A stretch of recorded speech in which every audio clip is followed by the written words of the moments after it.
Awesome. Hi. So today we are talking about how everyone loves the BRRRR strategy. You buy, you renovate, you rent it out, Then you repeat it or refinance refinance it. it, and then you repeat it. But one of the parts to the BRRRR strategy might not be working very well in 2025.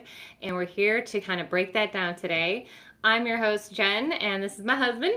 How you doing? I'm Joe. And we are full time real estate investors specializing in creative financing. And we also are the founders of Creative Finance Playbook. So let's break it down. So, just a little backstory. We started off with BRRRR back in 2008. That was our strategy. It didn't even have that name yet, but we were finding market was crashing in '08. We were finding these properties out in the suburbs of Rochester, New York, and we were finding deals. So we would buy them. We would pay cash, right? Which was not easy to do, raising all that capital, but we did it. Then the refinancing part. Once again, we were doing it. I had a job, you had a job. We're managing contractors while at work. I'm having to skip out because they found something unexpected. So, like, all of these things were happening. And then we finally get the job done, months and months later of all this work, just to do what? Put in a renter who's going to give us first month's rent and a security deposit. Our renters didn't have much skin in the game. And then what would we do? We'd go back to the bank, we would refinance, and we'd pull all of our money back out of it again. And so once we were doing this BRRRR strategy, it worked. It was very slow. It did work though back then. But then I think about all of the work that we were doing to make what, $200 a month on a door? Mm-hmm. It was crazy for all the work that we were doing just to get so little return. So fast forward, we were doing a lot of these BRRRR deals back before it was a strategy. I think you came back to me like what, 2017, and you're like, did you know we were doing BRRRR? Well, when I discovered hashtags, I was like, whoa, this thing has a name that you've been making me, go to the bank and basically give all this paperwork, all of the things. It took forever. It was super annoying and I couldn't stand it.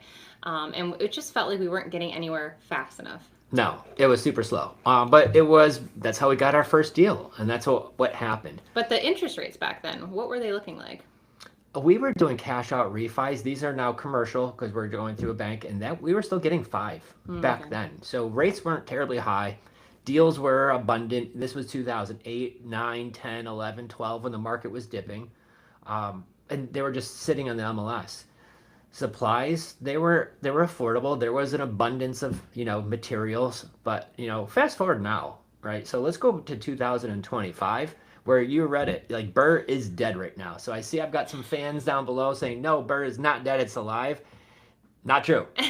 Maybe in some tiny, tiny markets across the country, but overall, BRRRR is dead right now. Well, let's talk about why. Like, why are people struggling with the BRRRR strategy? Because I always see like the number one thing people are saying, well, I just left some of my money in the deal. And Oh when we yeah, first started, I was like, what does that even mean? yeah, because we were pulling extra money outside of the deal. So what does that mean? That means where you bought it cash, you renovated it, right? You did all of this work to it. Once you put in the renter, you go back to the bank and say, okay, I want to refinance and take all of the money I invested out of into this project. I want to take all of that money back out.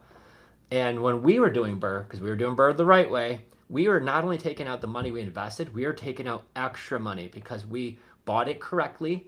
We kept renovations at budget, sometimes even slightly below budget, but we weren't blowing way over budget. Mm-hmm. And so once the appraisers came and they appraised it, and they were giving us, I think it was 75% back. 70 or 75%. This has been so long, you could tell. Last time I BRRRR'd was like 2015 or 16. Yeah. But when we were doing that, we were able to take not only the money that we invested into the deal, but extra money outside of the deal. So we'd put another 10, 15, 20,000 into our account tax free. And that's So like the big perk that people are looking to be able to do. So when you leave money in the deal, that means you did the opposite of that. Okay, so you bought it, you renovated it, the appraisers came and they say, well, your appraisal compared to how much you're going to get, that means you're leaving money into the deal. So not you didn't get all of your capital back out between you buying it and renovations. You didn't get your money back. mm-hmm. You definitely didn't get any extra money back. So when I see investors like, oh, well, I left money in the deal, that's not doing BRRRR the right way. You shouldn't be leaving money in deals. The purpose of BRRRR was to get all your money back out and then some. Mm-hmm. But let's fast forward to now where it's even more of a challenge. I made a post 2023. It was January. I said BRRRR is dead. No, Burr sucks Burr back then, sucks. and everybody on the internet was all mad at me for Yeah, that. you made a lot of enemies that day. You made a lot Well, of people mad. well, I was looking at these prices were driving up, right? Interest rates were slowly starting to tick up. There was a shortage of supplies. It was difficult to get materials Yeah. sometimes. And now with inflation, I mean, you're talking all of your, go to Home Depot and see how much some 2x4s cost now Yeah. compared to 10, 15 years ago. Everything costs tremendously more right now. But the trouble is, rents haven't gone up dramatically. They've gone up, but not dramatically. So when you're buying these prices of these houses, finding the deal, first of all, is hard. Mm-hmm. But once you do find the deal, and then you're going to pencil out your renovations, as long as you don't go over, then you're going to go to the bank and refinance it after you put in your renter. And then many times they're leaving money in the deal. But now, even more importantly, with these rates getting up there, you're putting in taxes, you're putting in insurance, you're putting in capex, you're putting in maintenance. You're not cash flowing. And so you're having all of this risk of paying cash for the property, handling renovations. Now, I wasn't a contractor, so you're trusting contractors. Sometimes they're good, sometimes they're great, sometimes they stink and they don't do good work, or even worse. Either way, it takes way longer than you ever anticipated. Well, not only that, sometimes they just rip you off too. Oh, yeah, And they just had take that your money. happen. Yeah, comment below if you ever had that. Contractors take off with your money. Yeah, have you anybody had that happen besides you and I? If you have, raise your hands. Drop yes below because that's happened. It's real life stuff, guys. Yeah. We were doing a roof. A guy, we paid him a small percentage of it, and all of a sudden he disappeared. So, and it's happened a few other times too. But this is what happens. This is real life stuff when you're managing contractors, you're managing all these things, and especially if you have a day job like we did, trying to do that while you were in the middle of class or I'm at a dealership 13 hours, it was just a challenge. But when I look at Burr today, like that's where we're wearing black today. Okay, we're at a funeral. Burr funeral. Burr is dead because Even though it was dead a long time ago. well, that's the challenge. A lot of times now, when you're looking at these deals, nothing pencils. Yeah. It's just not happening right now. Yeah, real life case study coming up off Instagram here because we're streaming live because somebody has been trying to do a Burr, but they have to keep 20% in the deal. We would have to leave capital in it, so they're hoping that we could suggest what to do instead. Well, you're not alone. What is that? Wild at the Heart fam. Shout out to you. You're not alone. I'm hearing this more and more. We were at a real estate meetup, and one of the guys said he hasn't been able to buy a rental in over 2 years. And one of their main strategies was the Burr strategy. Just when you put a pencil to it and you look at the price you got to pay for the house, the cost of renovations to get it rent ready, because you're dealing with junkers, you're dealing with fixer-uppers. Then you're going to do the renovations to it. Then once again, and this was the challenge I always saw, is we're putting all this money, all this time, sweat, effort into the deal for what? A renter to move in? To make $100-200 a month to have them leave a security deposit so and they don't have stiffy any... on the water bill on the way out. Why has that happened? Oh, a couple times, yeah. So this was, yeah, and I saw a comment prior to that, did our last Burr that we did was 2015, 2016. It was definitely one of those 2 years there. That was the last one we did. And that was the final one where the banks were like, hey, Joe. Yeah, so I'm at the bank, I'm refinancing out of it. And I said, Joe, I don't know if you knew this or not, but 10 mortgages were shutting you off. You can't do anymore. Which I didn't know. They didn't warn me this was a thing. Maybe I was a little naive, didn't look into it enough. But I just thought if I had a good job, good income, 800 credit score, I had properties, so I had assets, they would just keep lending, and that's not the case. So it was quite a surprise to me. So this was back in 2015 is when I started going down the rabbit hole of creative finance. And this was how to buy real estate without big, huge down payments, without using my credit, without going to the banks. And this is what changed our business. Once we learned that strategy, our portfolio doubled from 2017 to 2020. Doubled. And what we were learning was how to buy not junkers anymore. We were buying turnkey houses. These were beautiful houses in beautiful neighborhoods where the seller, they were open to doing seller financing or things like subject to, other strategies that I didn't know existed. And I think back to my first one that we did, it was a free and clear house. And we were able to buy it with $100 down.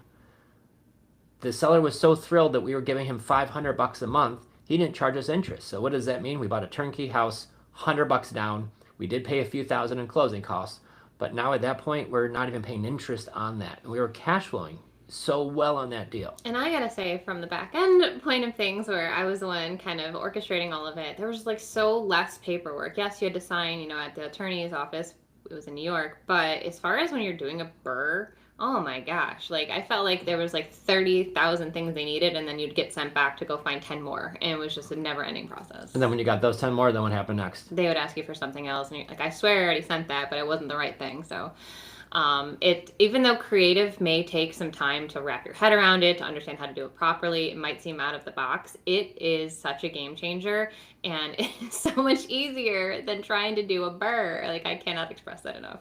Well, the thing is, I love creative finance. Once we bought a burr, by the time we did all of the renovations, we placed our renter, we went to the bank and did the refinance process, how long that took. It's now a year later by the time we're able to look for our next deal.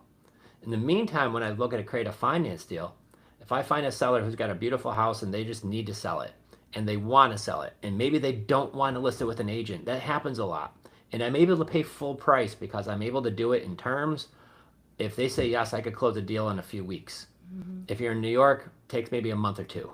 But down in Florida where we live, I could close a deal here in under 2 weeks. Yeah. And now you've got a rent-ready, turnkey property where I don't have to manage contractors. I don't have to write these checks. I don't have to get the calls say, oh, Joe, we didn't realize that we tore out this wall and there's something behind it or skeletons in the house, whatever, right? There was just stuff that would always unexpectedly happen once you're doing these big renovations. When you're buying a turnkey house, once you sign, you put an insurance policy on the house, you offer it rent. Even better yet, we love rent to own because that same first property that we talked about that we bought with seller financing with $100 down, we paid $3,000-4,000 in closing costs, $1,000 insurance policy, but our renters moved in and gave us a $10,000 non-refundable option deposit to move in. Plus, they're paying $1,299 for rent. Meanwhile, we're paying the seller obviously $500. That deal cash flowed great. We're paying off our debt quickly. We're building in a gap of wealth because we obviously bought it, but our renters are paying us every month and paying the seller every month. Basically, we're doing it, but that was what's happening. And then we're paying off our debt so quickly to that seller. I looked at my wife when we did that deal. And I was like, we are never going back to the bank. I was like, yeah. Again, right? So there is other strategies. So if you feel frustrated right now that you're penciling all these deals and you're scratching your head saying, how is anybody making these deals work? You're not alone. They're not working. So stick to your numbers. If it don't make dollars, it don't make sense. So what if you're into the burr? Like what would you, if you didn't know, like let's say you're into it and then you're realizing the money's gonna be stuck in there. Like would you just keep like not do a burr? Like, oh, what are your thoughts on that? Well, I think of when you're doing this, you got to look at what's the upside, right? So you bought the house, you're doing months of renovations, you're going to be leaving thousands, if not tens of thousands. I hear many people leaving $25,000 in the deal to make $200 a month. And so when you're making $200 a month, plus you're responsible for maintenance and repairs, plus you're responsible for all these other things that could go wrong, just to make $200 a month, and then you have $25,000 out of your pocket into that deal, and it's going to be years before you recoup your investment. If you're looking to scale, that's going to be a very slow, long process, unless you got some major money in your family, or you do, and they're just donating it to you, right? So for us, that's why I love how to scale, how to build a portfolio without having to jump through those hoops. So really just learning to pivot is what I'm hearing you say, Strategies. right? So it's like, okay, you're in it, can't beat yourself up, right? We learn sometimes through mistakes or just kind of, trial and error. I would definitely recommend looking into lease options. I think I love them. I think that our rent to own strategy has just completely changed the lives of so many people on so many levels. And so I've truly enjoyed being that helper through the tenant to buying process. And then, when you know better, you do better. And I think that's the beautiful thing with real estate.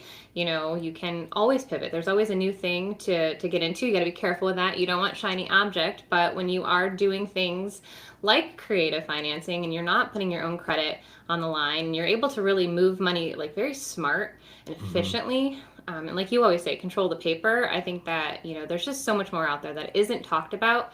And sometimes, guys, it's not the number of doors, right? It is important. You want to build your wealth in your portfolio, but it starts with one property at a time. So if you're looking to get your first property, then definitely start looking into some of these creative opportunities that are literally sitting in your backyards. I guarantee it. And then also, if you're looking to scale and burr is not really working for you, this is also a great way to be able to pivot and try something new. Well, and not only that, what does it work for? Okay. It works for single family homes, which is great. It works for multi-family homes. Mhm. I mean, you could buy a 2 unit, a double, you could buy a 4 unit, you could buy, 20, 30 units on up. A lot of landlords are retiring landlords. That's the baby boomer generation. A lot of them are retiring. A lot of them own real estate and would love to get more of a passive income. So what does passive mean is I bought the property. They're no longer a landlord. They're just the bank. They're Mhm. just going to be collecting checks, money coming in without the headaches, management, all the other things of being that. So there's a lot of single family homes. There's a lot of duplexes and quads and all these things across the country. I'm actually going to be sharing a list of some of the best cities in the country where it's affordable for the real estate, but yeah, it still has high rents. This is coming tomorrow. So stay tuned for that list On your coming up Facebook?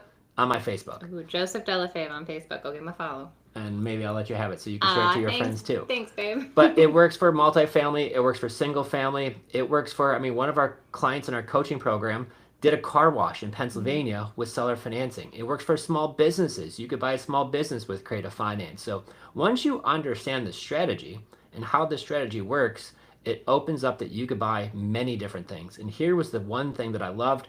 I always wanted to quit my job eventually. I didn't want to be the guy working at the car dealership, 75 years old, still drinking the coffee and all the other stuff. Like I saw so many of the people I worked with. So I knew real estate was going to be it for me. But I also knew when I quit my job and I'm now self employed, going back to the bank to get mortgages on these properties, because they want to see 2 years of W 2s, a current pay stub, your credit score, can you run the mile under 6 minutes, all these things that you need to do.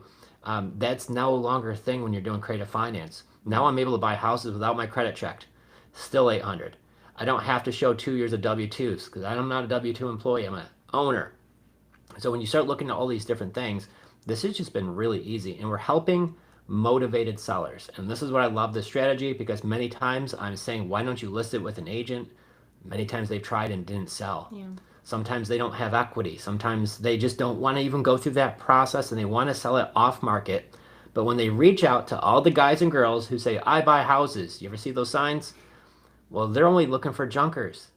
They're only looking for the fixer uppers. They're not looking for the turnkey house. And that was me in the beginning. I was when we were burring. Somebody would call me and have a beautiful house. I'd say, I can't buy it. I'm only looking for fixer uppers. Now I'm able to make offers on every house. But does this work everywhere? It does. It does. It's a question we get a lot. All the time. It doesn't work in my area. And if you believe that, you're right. But tell me where your area is, and we'll start doing deals there. But we've did deals in North Pole, Alaska. We've done deals in New York, and they say if you could do it in New York, you could do it anywhere. We've done deals like this in Texas. We've done them in Florida and so many different states across the U.S. It works everywhere. There's people who have homes, and 40% of homes across the U.S. are owned free and clear. 40%. So when you're driving down the road, you see 10 houses, 4 of them, they don't have a mortgage on them on average. So every one of those you can make offers on. Now, some of those people are living in, but some are unwanted properties. It's an extra house. Maybe they inherited the house like our first seller did. Sometimes they're an accidental landlord. We bought a lot of those where somebody's moved in with somebody else and they have this house they were renting and they don't want to go through that anymore too. So, like you said earlier, when you know better, you do better. And this is the case for success. Thank goodness we pivot to that strategy back in 2016. And there's no better time. Like I'm like giggling because when you got us into this crazy world of real estate, dragging me these disgusting houses that smelled terrible, and I'm like, what? I'm gonna go read my book outside because we didn't even have iPhones back then. Yeah. And I had no idea that there was a name, BRRRR, right? Like who even knew? And so the fact that now there's like online, there's phones, there's Meetup, like this is like a thing, right? Like real estate is like something that a lot of people want to get into, and rightfully so, because there's a lot of people to help and a lot of money to make. But make sure you're doing it the right way and be smart about it, and just know that not everything you see out there is real. Smoke and mirrors on social media is a thing, guys. So do your due diligence, and definitely make sure that you are working with the right people to have all your paperwork in the right place, because I can't tell you how many times I see people just trying things out and it doesn't work out as well as it could have if they just had the proper agreements in place and the right coaching or mentoring. Yeah, and if you want to know more about this, how this works, we're doing a workshop next Friday. It is October 17th. Mm-hmm. We're going to be 4 hours live going over a free workshop on how you could get started from getting leads to what these deals look like to real live case studies. So if you want to get the link, drop the word link down below in the comments and we will get you the link for next week's training, October 17th. That's right. You're going to be with me and Jen for 4 hours. And if you're listening to this on a podcast, head over to creativefinanceplaybook.com and click free training. You can sign up right there and you'll get some reminders to come and hang with us. It'll be a couple hours on a Friday. So, maybe it's a great day to take a sick day and to build wealth for your future, because I'm telling you, the people that actually make it happen, it's not by a chance. It's not by luck. It's because they were strategic. They found a way, they made it happen, and they just knew that there was more and better options, because that's what wealth is all about. And so if you are looking to just add one property to your portfolio and get into real estate, just check it out. I feel like the more people that just open their minds. I was a teacher. I thought I was just going to go along my merry way, 30 years, collect a bell, and retire. But this guy definitely showed me that there's a whole new world out there. We were able to move to Florida, homeschool our kids, and travel all over without anybody breathing down our necks saying, you can't take time off, you can't do this, you can't do that. And there's really no greater feeling than being able to share that gift with all of you. So come and hang out with us. We've got these workshops pretty much every month. It is going to be awesome. Don't miss it, though. I don't record them. Yes, but it's going to be a live training. So if you want your link, I already see people dropping the word link down below. If you want your link to that, drop the word link. We will send you a copy. Get in there, register, and then we're going to go over some really awesome stuff. So guys, once again, real estate's still thriving. There's still deals out there. There's still people making money on it. And there's people still sitting on the sidelines because they're maybe stuck. And if you feel stuck, you're not alone. But there are strategies to help you get unstuck, get you to scale a lot quicker, a lot easier than doing the same old, same old. And that's where I think a lot of us feel frustrated, but you don't have to anymore. You just got to have the right tool in your tool belt. So I just want to say thank you guys for tuning in today, spending some time with us. We got this going live. We missed you guys, so we're bringing it back every week. Wednesdays at 2 p.m. Eastern, we're going to stream live. We're trying to figure out the streaming situation, so I appreciate your patience. But this is how we do it. It's a messy, massive action. You just show up, you take action, and you figure out, you put yourself in the right space at the right time. It all happens. You guys can see why I married her, right? Yay. Heck yeah. And it's so great to see everybody. Otherwise, I'll see you guys October 17th. See you guys. Bye.